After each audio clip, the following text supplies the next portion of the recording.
Hello, and welcome to my presentation, Making Primary Readers Work Online.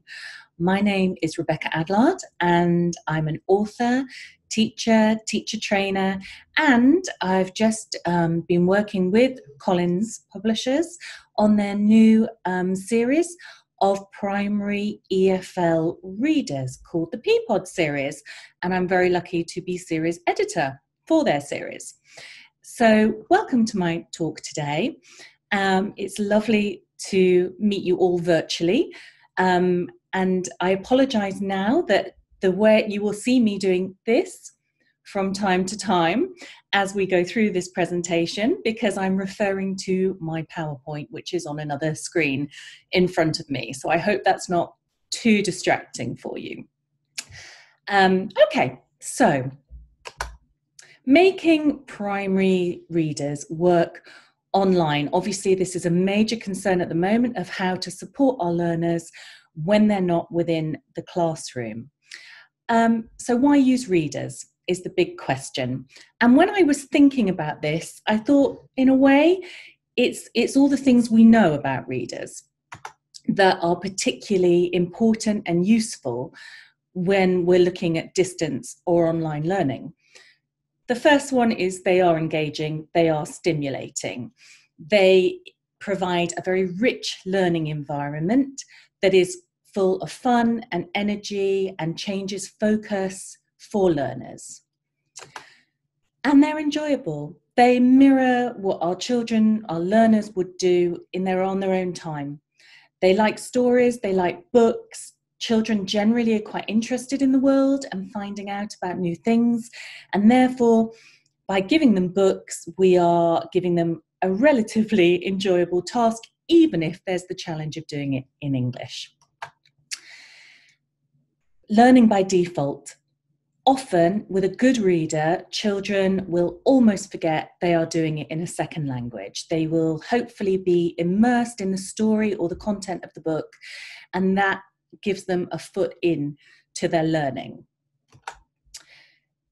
Varied. A good series of readers will have variety in terms of genres, in terms of topics, of characters, of storylines, and therefore there should be something for every learner to discover and enjoy. Readers, of course, support your curriculum. They anchor your vocabulary and the language that you want your learners to learn in a very meaningful context and in a variety of contexts. So they support all of the learning you might be doing in your coursebook or your classroom activities. And they will extend that learning by putting that vocabulary and that language in other situations as well. They will show the diversity of the English language and hopefully will encourage learners to really appreciate the sounds and the rhythms of the language that they're hearing. They can also support, when we head towards exams, they can support exam-focused topics, the vocabulary they will need to recognize and learn, and the language structures to do that. So they can also support across curricula.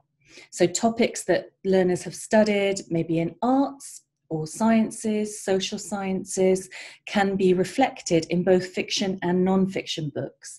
And again, our maybe weaker learners, or maybe less motivated learners might find that another way in to English, reading across curricula. They can provide a very positive view of English, and that's always going to be good. Learners can also practice all the skills, really. Obviously, the most obvious skill they will be doing is the reading, and they will usually also be doing some listening if there's either you or a parent reading to them, or there's an audio attached they can listen to. So they can practice both of those skills, listening and reading together. Equally, a book think of a book club. A book should be talked about. It should be explored and discovered. And that means there's lots of opportunities to practice speaking skills and communication skills as well when working with readers. And then, of course, we've got lots of scope for extension activities that can include writing or a mix of all those skills. So readers can definitely provide a multi-skill tool for us to use. And readers also, and maybe even most importantly, help children to connect. They connect on one level if they read the same stories or they read together with other learners or with their parents or with you as a teacher. So they're connecting in an enjoyment, a sharing of a special time reading a book. But also, these stories and these concepts can help them connect to the real world, which is something at the moment that has to be at the forefront of all educators' minds, is if our children are not with us in the classroom, if they are not sharing our learning space, then how are they connecting to others? How are they learning to interact socially? How are they playing out all the small dramas of their lives that teach them all those social skills that are needed for life? Sometimes we call them soft skills or 21st century skills. And when they read a story or read a non-fiction book, they are connecting with the world. They are connecting with others, other characters, other situations, seeing other points of view, watching people having to sort out problems, to negotiate, and having fun as well, and finding things out. So we can link to their curiosity and to their natural need to socialize through these books and give them a perspective of the real world that's still there, will still be there, and that they need to move in as they grow into global citizens. And their ability to use English to communicate in that way is part of this learning journey for them. So we also give them this connection, gives them a reason, a meaning to be learning English as well. And of course, one reason why readers work really well on distance or online learning is that they can have a very high element of autonomy. Children can be asked to go and read a book, whether it's the first reading or whether they've already heard it discussed a bit, they read again. They can read on their own time, wherever they like. You can take a reader almost anywhere to read, and that means we're teaching them to be more autonomous, to take control of their own learning. And when they're not in the classroom with us, that's also really, really key for them, a really important skill that even in secondary school, we are finding children are struggling with taking responsibility for their own learning. So the earlier we can try and encourage the autonomy, the better it will be for our generation of learners. Okay. I'm sure there are other ideas why readers work really well online, and I'm sure you may have some suggestions later on. But let's talk about choosing a reader. Obviously, it's a very obvious point. We need a reader to be age and level appropriate. And level appropriate will also apply to if you are moving them towards exams, that the readers are reflecting the word lists and the structure lists within those exams and taking them steadily through and increasing them and their exposure to all of that and giving them lots of practice of the language as they move closer to the exams and they move up through the levels as they progress with their learning. So you want a wide range of readers, and you want to think carefully about your class and your class level and also those individuals in your class.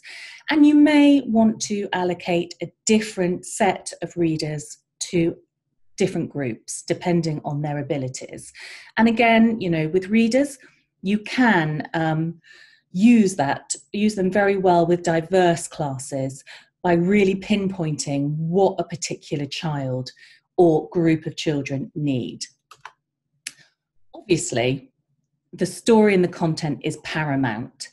We move away from the idea of the course book story with readers, because a course book story, whilst there are amazing course book stories out there, their primary concern, their primary objective is simply to present language in context, hopefully in an engaging way, but repeated so that children really, really see it and understand how it's formed and how it works.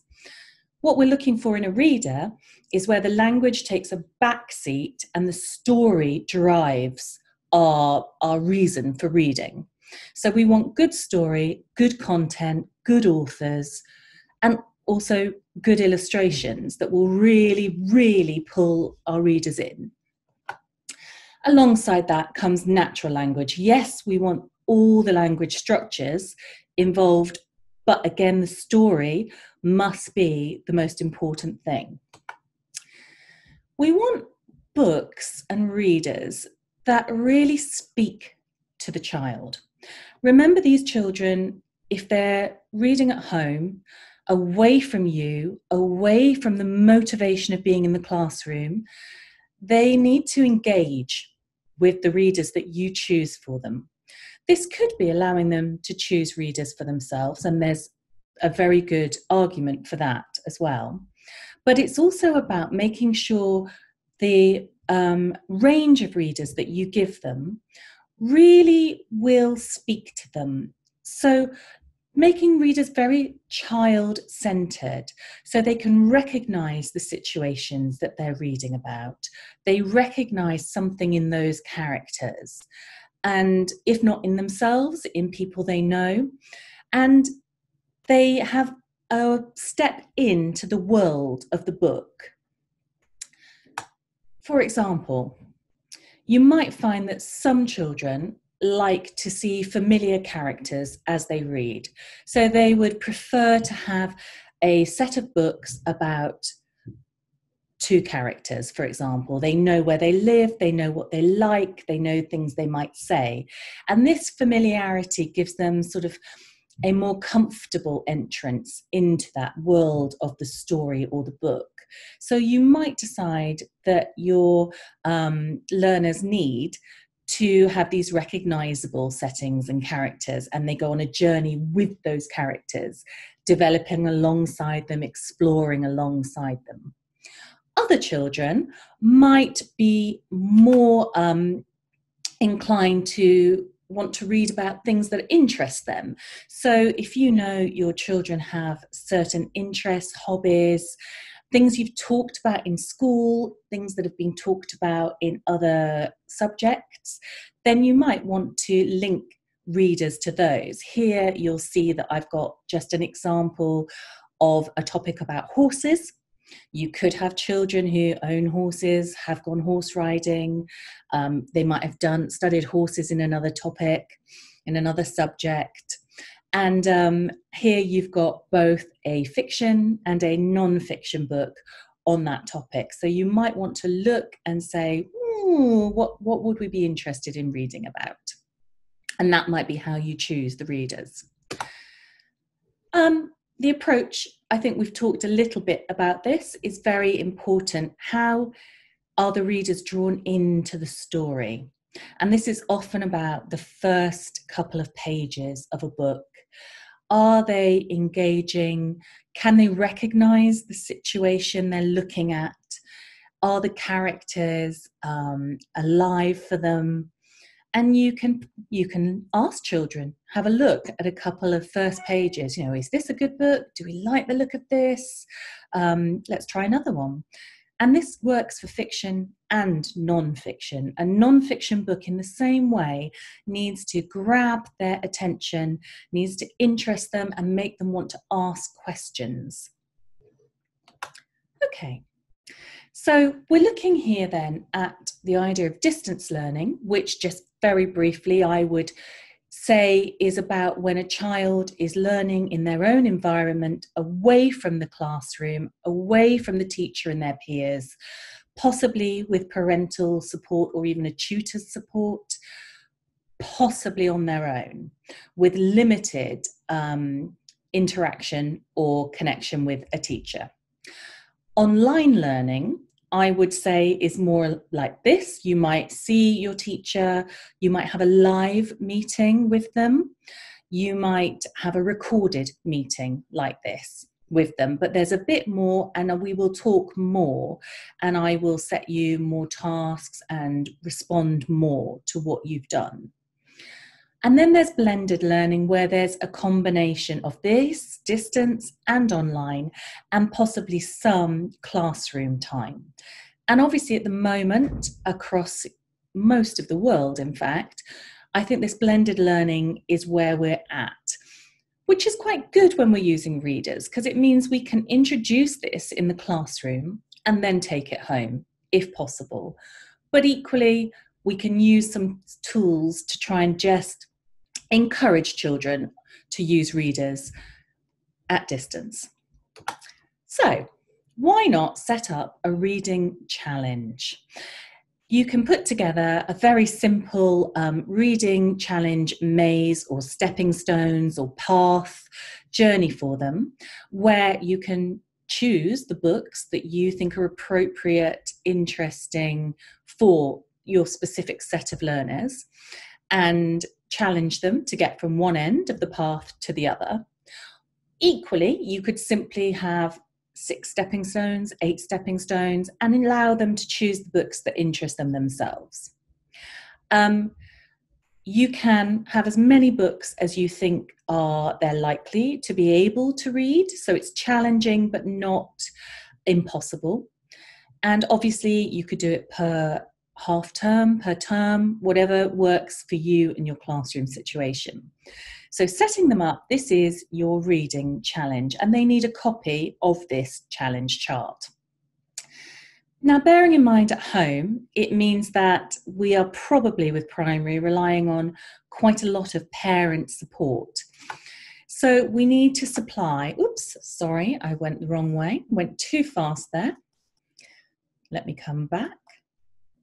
We need to supply audio for our learners and their parents, for those that are not fluent in English, would not be confident reading a story aloud in English to their children, and for children who are not at the level where they can confidently read in English to themselves.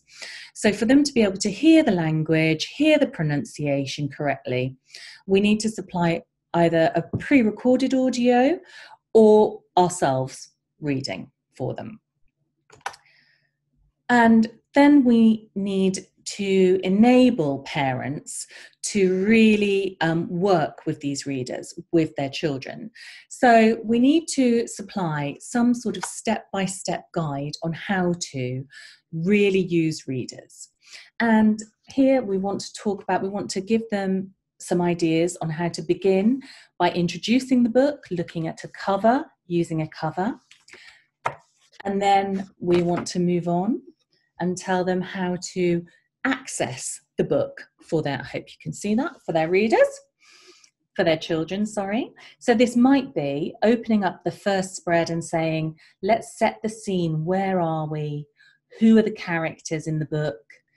And then what are the key words that we're focusing on? Oops, here. What are the key words that we're focusing on in this book? And this interaction will help learners to access the story world or the fiction, non-fiction world. It will give them key vocabulary to look out for as they read or listen to the story. And it will help them to just start thinking about what's going to happen in that story.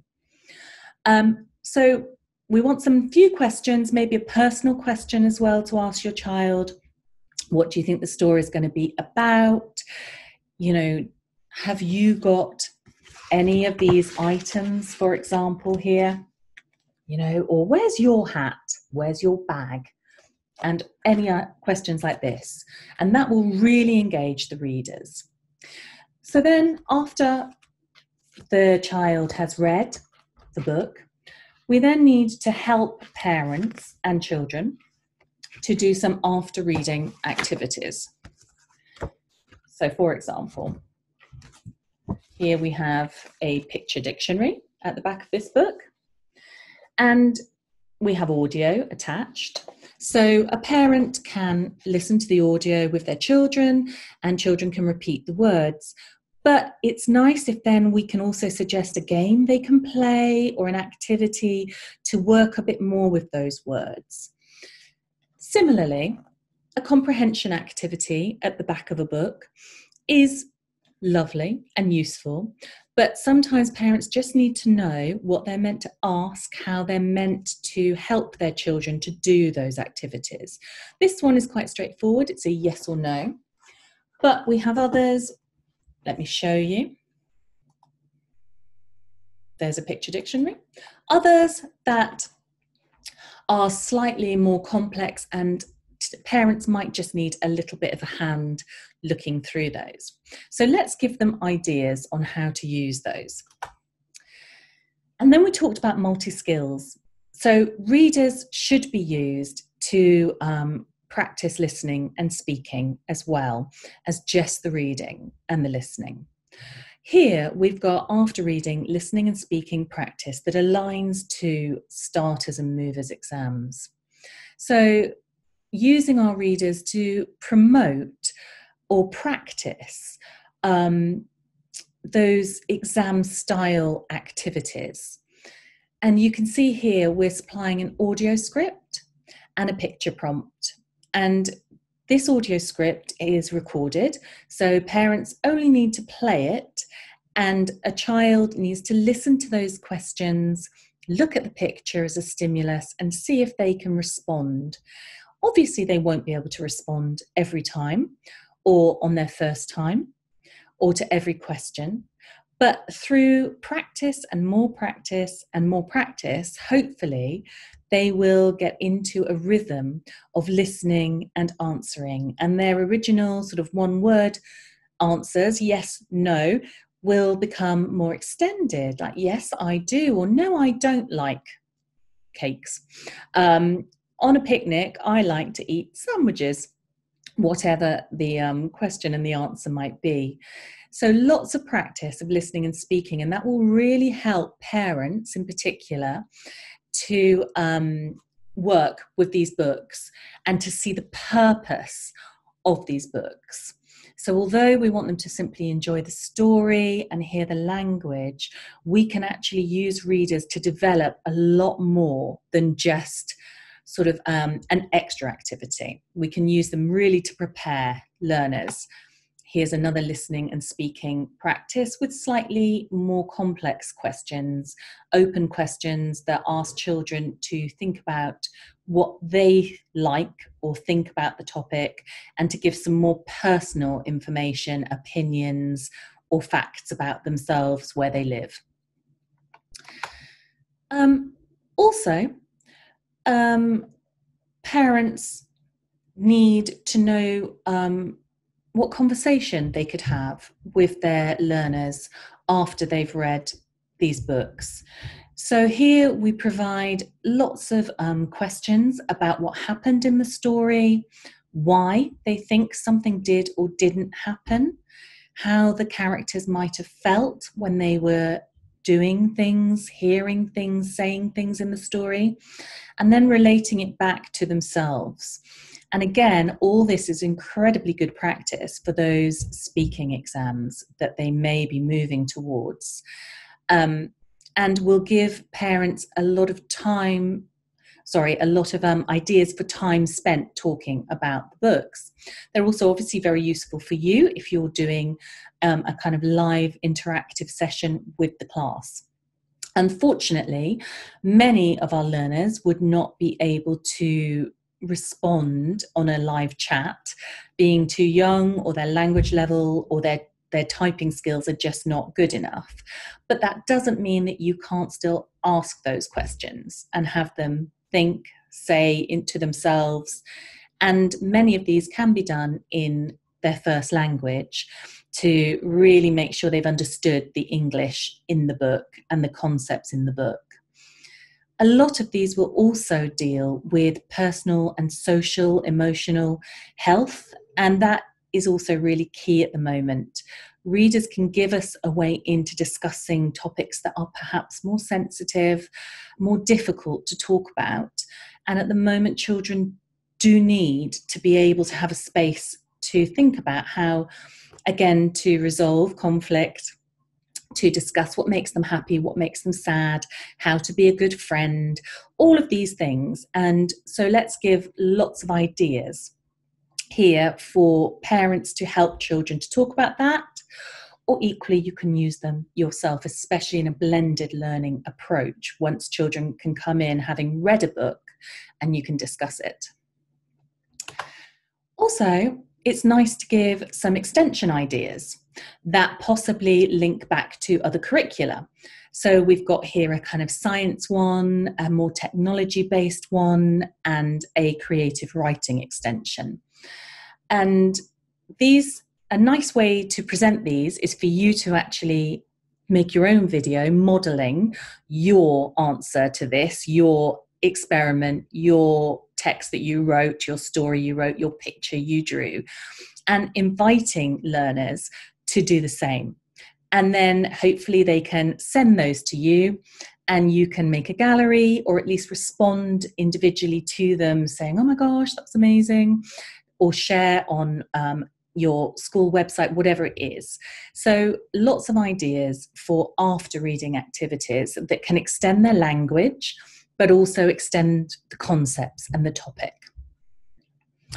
Okay, so that's kind of distance learning, I suppose, and possibly a blended learning approach. Lots of support, lots of ways of working with the readers all the way through the books. But equally, what's really nice is the connection, and that's what learners I've found who are at home feeling quite weird about the world really need, is they need to see your face and feel that you're still there for them.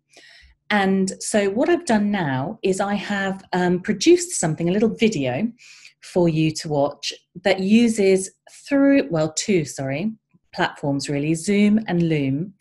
And I think a really nice way to kind of put you into your learners' learning environments at home. So I'm going to play those now and I'll come back to you afterwards. Okay, so what I've done here is I have created a loom.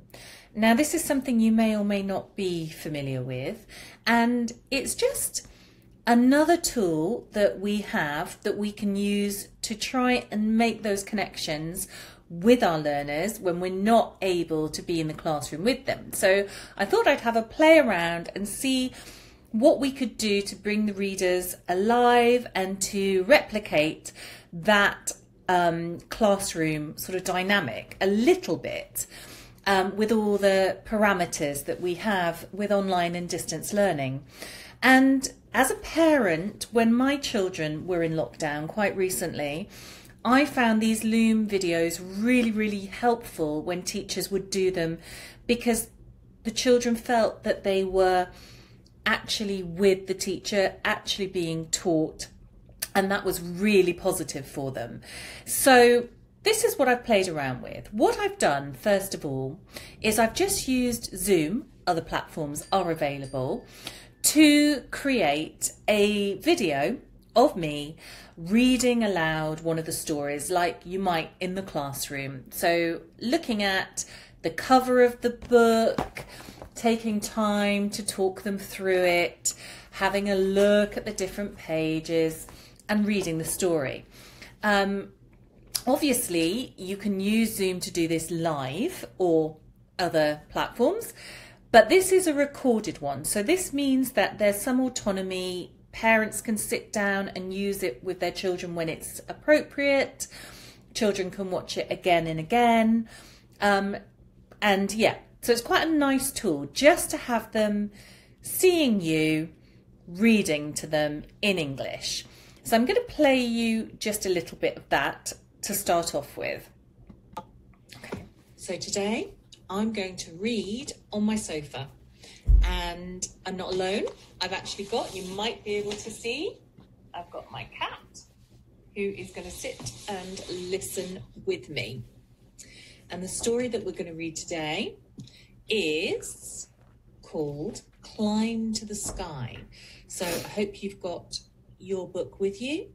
If you have a look, follow along as we're reading. But let's have a look first of all then at the book. Let's bring a little bit closer. There. So climb to the sky.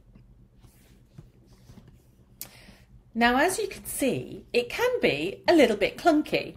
So you're having to move the screen a little bit. You're sort of trying to read the page while you're looking at it. And you'll see in a minute when I'm trying to do my lefts and rights, it gets a little bit confusing when I'm trying to point. But equally, what you are providing is something much more like a normal environment for them. And they're going to find that quite nice, I think, and quite cute. And they don't need it to be perfect. They don't need it to be like a TV program.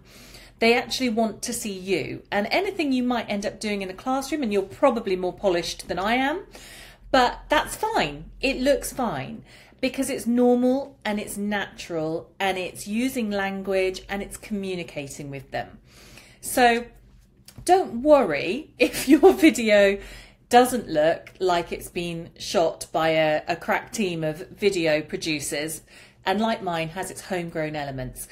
I think if children are working remotely and are based at home, it's quite nice for them to see little things about you and your home, to say we're in this same situation and that's okay. So I included my cat. You don't have to, but it's just quite a nice little thing for them to see. Okay, so I'll play just a little bit more and then I'll show you a bit more about the loom. Okay, take me over here. How do you climb to the sky? Who have we got? I can see we've got two girls here. We've got, this is Bo. She's got brown hair. This is Pip. She's got black hair. So Pip and Bo, and can you see what this is? This is a hot air balloon. You might have seen hot air balloons. Very big balloon that goes up, up, up into the sky. And underneath, there's a basket. And people can sit in the basket, stand in the basket, and the balloon takes them up over the countryside and they can look down and see everything below. So maybe in this story, Pip and Bo are going up in a hot air balloon. Let's have a look.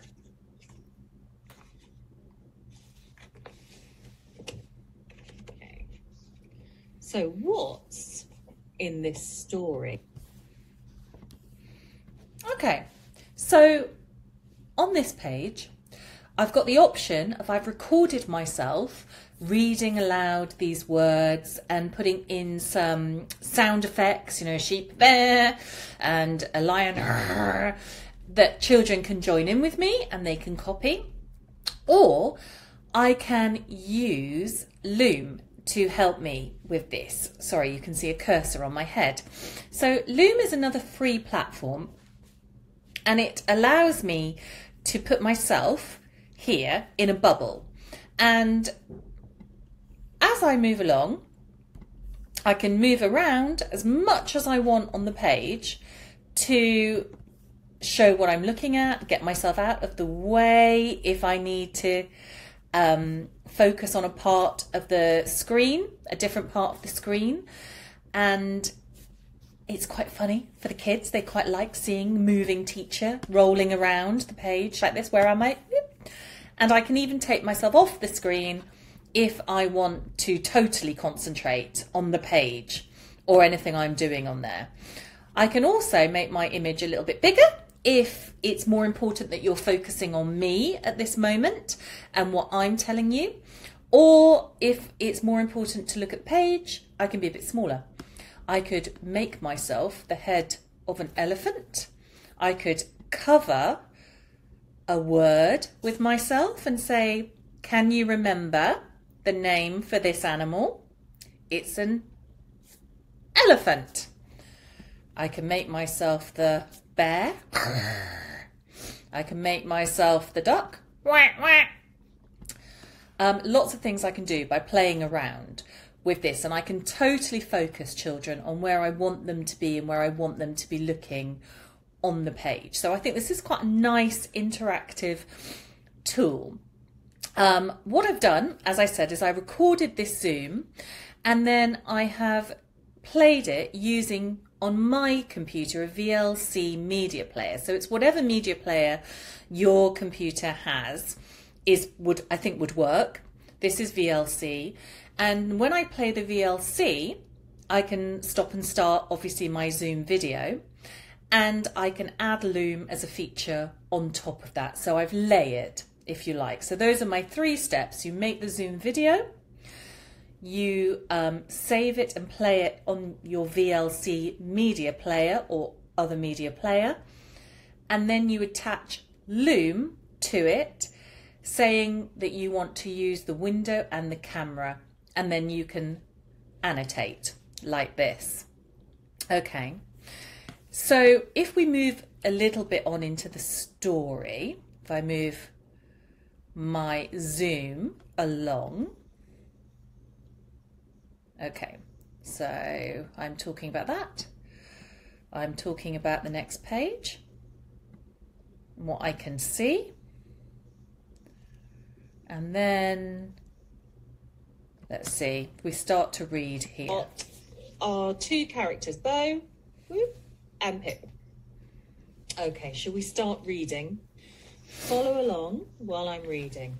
So here I'm going to want to move myself out of the way. Pip I don't said, want to be on the "What's this, text." Bo? Bo said, "It's Grandad Pete's hot air balloon, Pip."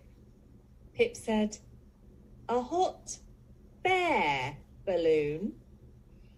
Bo said, "No, a hot air balloon." Pip said, "What's a hot air balloon?" So here I might want to pause, or if I've already read the story once, I might want to come back to this page, because what I've heard here is a sound that I might want to focus on. So we've got bear and air. And now this is where Loom is, I think, a really nice tool, because I'm afraid you can't see it on my screen, but I've got down one side a little menu that's giving me a pen, and I can choose different colours. So for example, if I choose a blue, I can come over here and I can draw or circle something on the text, and then as you can see it disappears. So I'm going to take another colour and go, can you say this word? Bear. There's another word on this page that rhymes with the word bear, but the spelling is different. Can you look and find the word that rhymes with bear? Okay, and then I can wait, allow my students a little bit of thinking time, and then I can say, okay, did you find it? We've got bear, and then we've got air.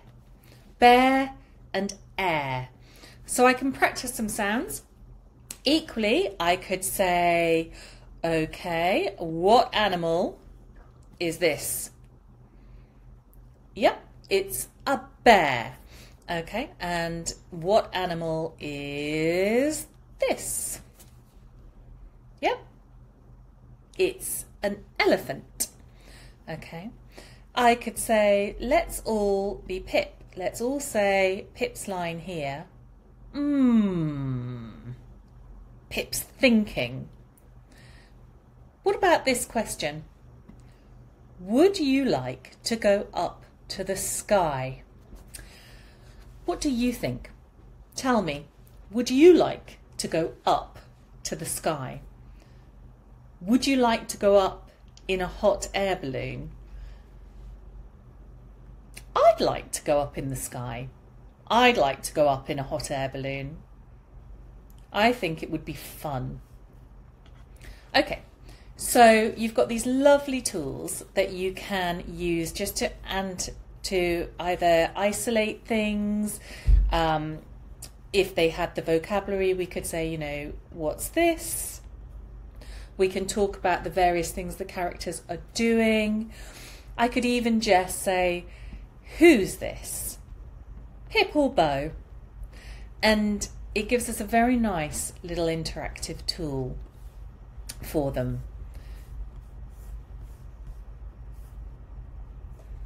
Okay, let me get rid of that. So if we go through the story, we get to the end. Let's have a little read of the end of the story. Pip looked down. She saw the river below, and it was beautiful. Pip says, "Wow, I love hot air balloons. So do chicken, duck and sheep. It's easy to fly in a hot air balloon. I don't know why you were afraid, Bo." The end. And there they are, flying high, up, up, up into the sky. And look, there's their hot air balloon with the elephants on it. And down below, we've got the river. And I can see a bridge on the river, lots of trees and fields. And over here, we've got the first hot air balloon. And in the hot air balloon, I can see there's chicken, there's duck, and there's sheep. So let's have a look. What words? Welcome back. It's me again. I hope you found that useful and interesting. I think it's quite simple techniques that really will engage your learners and really help them through what are quite difficult times. And I didn't really explain how to make the Zooms or the looms, but there are loads of tutorials online. And if I can do it, believe me, you can do it. And as I said on that video, there are obviously other platforms available and you may well have ones you prefer. Okay, so let's move on then to the third thing on my online learning journey. We had a Zoom and a loom. And then the last thing I have here is called Kahoot. And again, other platforms are available. You may have your favorites. Simply to prepare a short interactive quiz that just reviews some of the key concepts or language the children have been looking at in that reader. I'm just going to share my screen with you. Give me 1 second. Hopefully this will work. And I will show you, oh, wait a second. And I will show you Kahoot. Okay, so this is my Kahoot that I have set up for Peapod After Reading. All your children can take part. They can all play. If you're doing a live session, they can play together in a competition environment, or you can give them a link and they can play in their own time. So we're going to join with the name of a student. Let's have Pam. And Pam's going to join. You can see there have already been 3 players on here. And now Pam's going to join. There's a timer on Kahoot, which you can turn off if you don't want it. It's too stressful. So our first question, what is this?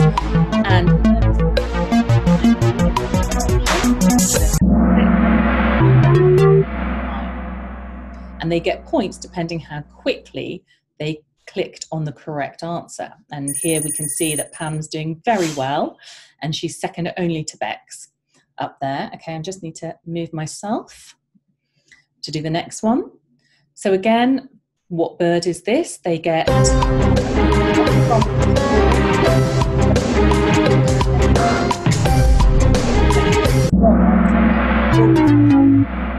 do very well there, but never mind because there are more questions. So we can see that she didn't do quite so well as Bex on that one. So another alternative is the true or false. Again, this is a vocabulary-based question, very easy.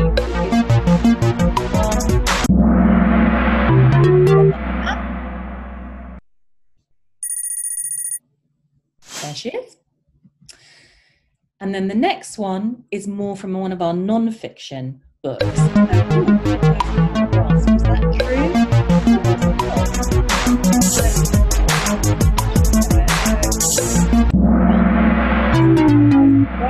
But she was wrong. And then we can see everyone who's played, and they get a scoreboard at the end. So that's quite nice, connects them back with their peers, connects them back into the classroom. And, you know, you can always send out a little hooray certificate or nice email for whoever won. You could equally put learners into small groups and add up final scores to find which group overall got the most from their game. So that's also quite a nice little tool that we can use. Okay. So what else do we need to do after reading? We need to validate the reading challenge. I've set you this challenge. We've done all these lovely activities. You've done really well. But now let's focus on what you've done.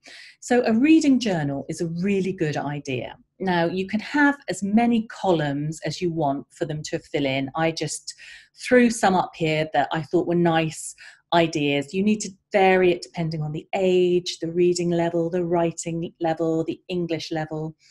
The one thing that's quite nice is to have a date and a parent signature. So again, getting the parent to sign that this child has read this book validates the reading and involves the parent in the learning. It also means that there's a connection between you and the parent and the home that you're keeping going. I've got book title, whether it's a fiction or a non-fiction book. I like where I read it. I like the idea that we're encouraging them to look at using readers flexibly, anytime, any place, anywhere. Who I read it with. Did they read it alone? That was well done, you. Did you read it on a live Zoom call with me and the rest of the class? Did you read it at night with mum or dad? Who did you read it with? And then a comment. Now, this is very important. It could simply be a little emoji smiley face or a little sad face, but some comment, and hopefully as they progress, those comments will extend and get bigger. What did you think? What did you like? Why? Why not? Again, your choice if that's in English or in their first language. Other things you could add, favourite word in the book or a new word I learned, favourite character or best new fact. And I'm sure there are lots of other things you can customise.